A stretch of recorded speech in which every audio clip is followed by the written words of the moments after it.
y a ce même phénomène de prise en charge collective, associative, même si c'est surtout une autre forme, de ces femmes-là? Ou est-ce qu'elles sont vraiment complètement abandonnées, mis à part, comme là on voit, il y a une bonne âme finalement par hasard, fortuitement, elle arrive à se faire inviter chez quelqu'un, d'une certaine façon, quoi.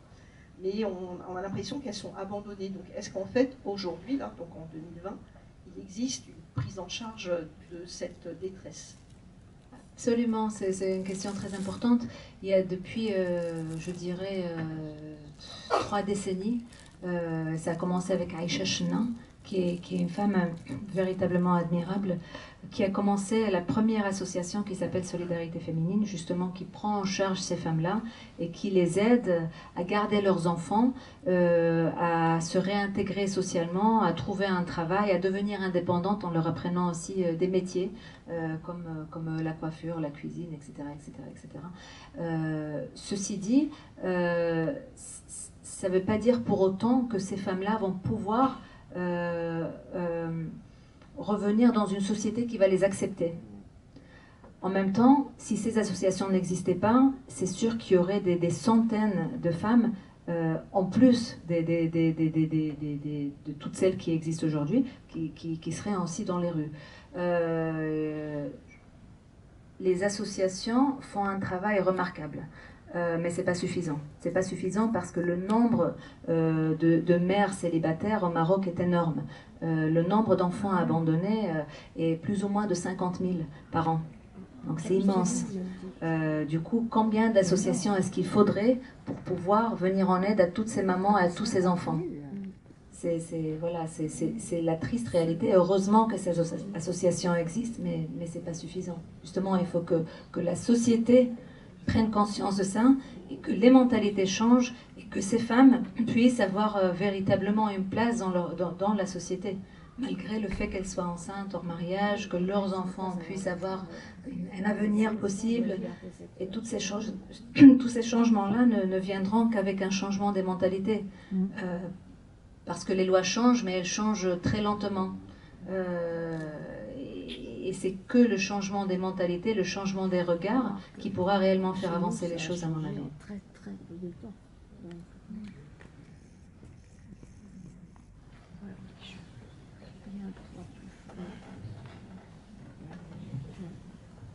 Oui, bonsoir, merci pour tout. À propos de faire avancer les choses, j'ai été très touchée par un plan où il y a juste le sol qui est filmé et un ray de lumière central. Et justement, enfin, moi j'y ai vu la métaphore d'un devenir ou d'un advenir. Et si je devais résumer ce film, ce serait ça. Aller vers quelque chose plus lumineux, plus serein. Merci à vous. Merci pour ça, parce que c'est vrai que j'ai voulu finir ce film sur une note d'espoir. J'ai voulu finir ce film aussi sur une ouverture, sur un possible. Et j'ai voulu, notamment qu'au Maroc, en sortant des salles de cinéma, on se pose des questions essentielles qui pourraient nous aider à faire avancer, à faire changer les choses. Vous voyez le plan dont vous parlez? Oui, non, mais bien sûr, complètement. Mais non, oui.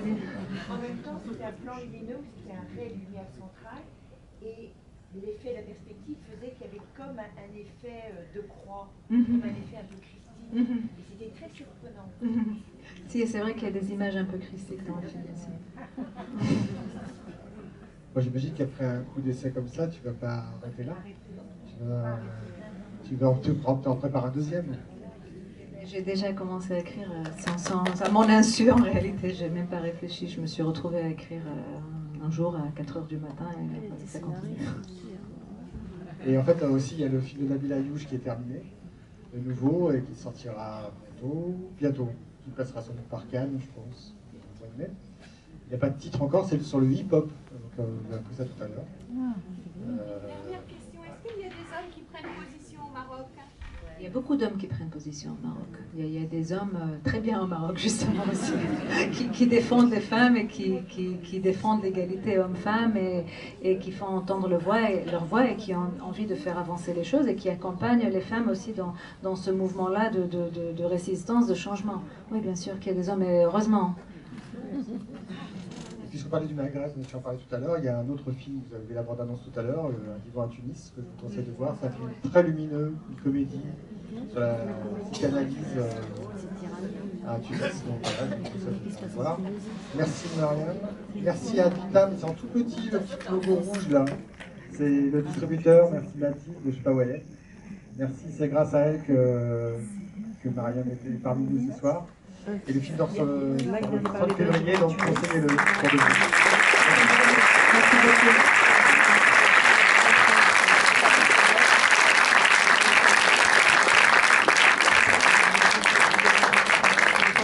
Et on se retrouve, pour ceux que ça intéresse, lundi, vous l'avez vu sur la cravate, c'est un documentaire assez exceptionnel sur le Front National, avec un dispositif.